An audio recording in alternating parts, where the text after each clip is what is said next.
Hola, ¿cómo están? Estoy aquí para compartir con ustedes información acerca del dopaje. Quiero compartir pantalla para que ustedes puedan observar el- la idea que tengo, la idea que he sacado, la investigación que he hecho, muy breve, muy precisa, sobre el dopaje.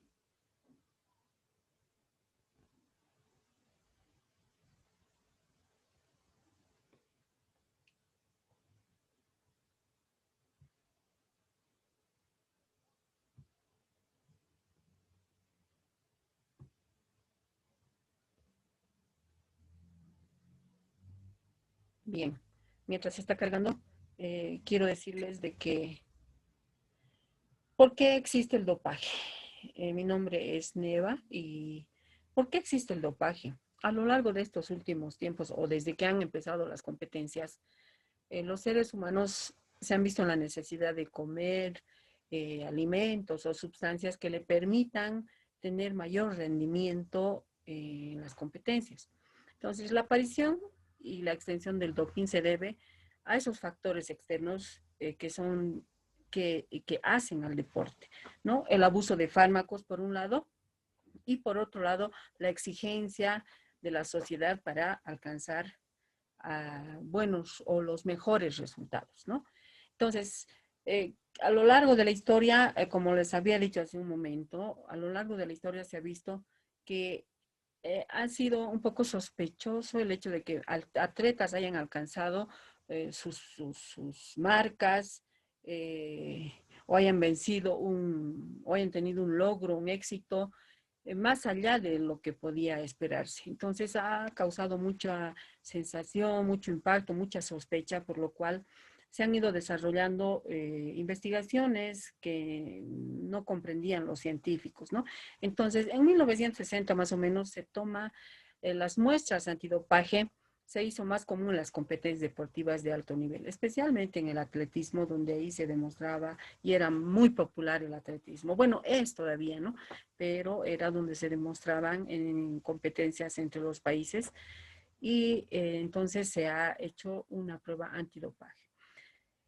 Más o menos el año 67 se han visto consecuencias del abuso de estos fármacos o de estas sustancias, donde los atletas han ido perdiendo la vida, han ido cambiando aspectos de su género, eh, han, se han enfermado y han estado a punto de morir hasta el año 2015 que han ido muriendo basquetbolistas por infarto. Entonces, una de las consecuencias muy importante, muy común es estas fallas cardíacas que se ven en los deportistas.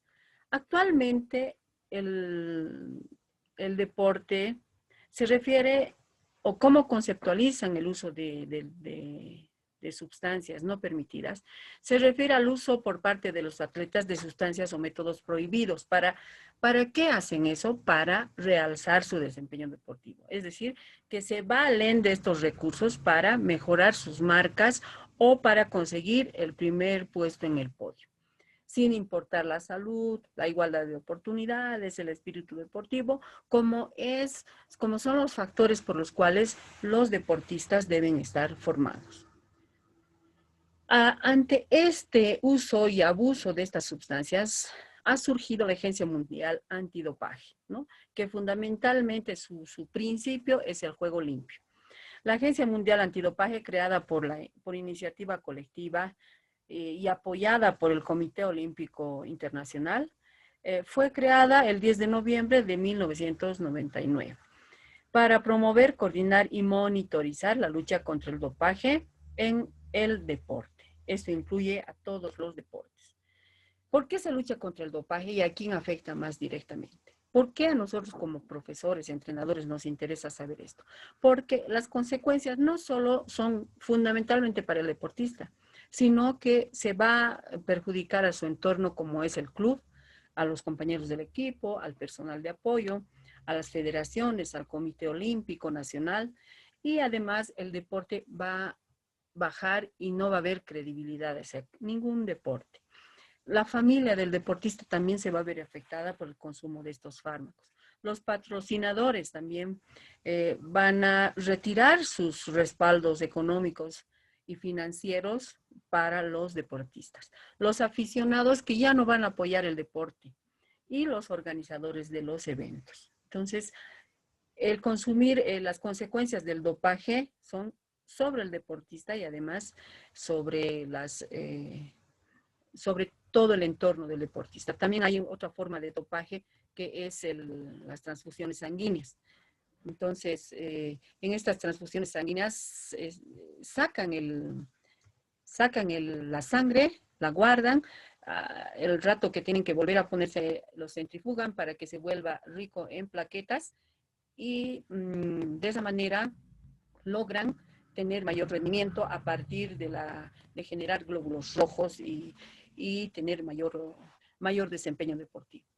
¿Por qué decimos, por qué se dopa un deportista? Hay muchos elementos y factores que tienen que ver en la necesidad de que un deportista tome esta decisión de utilizar fármacos que le permitan ganar tener mejores resultados.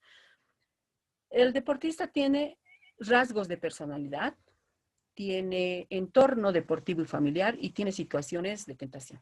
En los rasgos de personalidad podemos ver que si es una persona con una autoestima baja, es posible que tenga una situación de tentación. Si vemos que es un deportista con baja tolerancia a la frustración, también podemos ver que está en una situación de tentación. Si vemos que que es egocentrista, que se cree que es el mejor atleta dentro del equipo o a nivel individual, también está en una situación de tentación, porque mantener eso le va a costar más esfuerzo. Y como es egocentrista, va a preferir el camino fácil, que es utilizar fármacos. En el entorno familiar está la familia que debe apoyar al deportista. Esta familia tiene que darle al deportista estabilidad emocional. Un deportista con estabilidad emocional va a ser un deportista que tome buenas decisiones, que confíe en su mamá, en su papá, en su entorno, para comentar algunas situaciones de tentación. Pero si no tuviera ese entorno familiar estable, entonces el deportista se va a sentir solo y va a preferir confiar en personas extrañas. En el entorno deportivo, esto es también muy importante para nosotros que estamos con esto del deporte, el entrenador se constituye en la primera barrera de protección frente al dopaje. ¿Por qué? Porque el entrenador proporciona educación al deportista, promueve valores, actitudes, creencias relacionadas con la importancia del juego limpio. Es decir, que él debe dar el ejemplo al momento de formar al deportista. Fortalece el compromiso de antidopaje del deportista. Es decir, que con los valores y con la educación que les va a dar, el deportista va a tomar la decisión de no consumir estas sustancias. Debe servir de ejemplo y modelo de conducta, ayudar al deportista a tomar buenas decisiones. No sería lógico y no sería real hablar de valores si el entrenador se presenta a los entrenamientos con aliento alcohólico, con un cigarro, con poca higiene. Entonces, eso hace de que el entrenador se convierta en un referente para la formación del deportista. ¿Cuáles son los mecanismos para luchar contra el dopaje? Es la información y la educación. Información en cuanto a la responsabilidad que tiene el atleta, de los aspectos técnicos, de la lucha antidopaje. Entonces, saber que si consume va a tener consecuencias y va a tener que asumir las consecuencias. Educación son todas las herramientas que se les puede brindar al deportista sociales y psicológicas para mantenerse al lado del dopaje. Entonces, dos elementos fundamentales para evitar que el deportista consuma. Entonces, ¿por qué existe el dopaje? Existe porque hay atletas que no han sido formados bien por su entrenador. Entonces, el entrenador tiene en sus manos muchos aspectos. Entre ellos son que es un pilar fundamental en el crecimiento integral del deportista.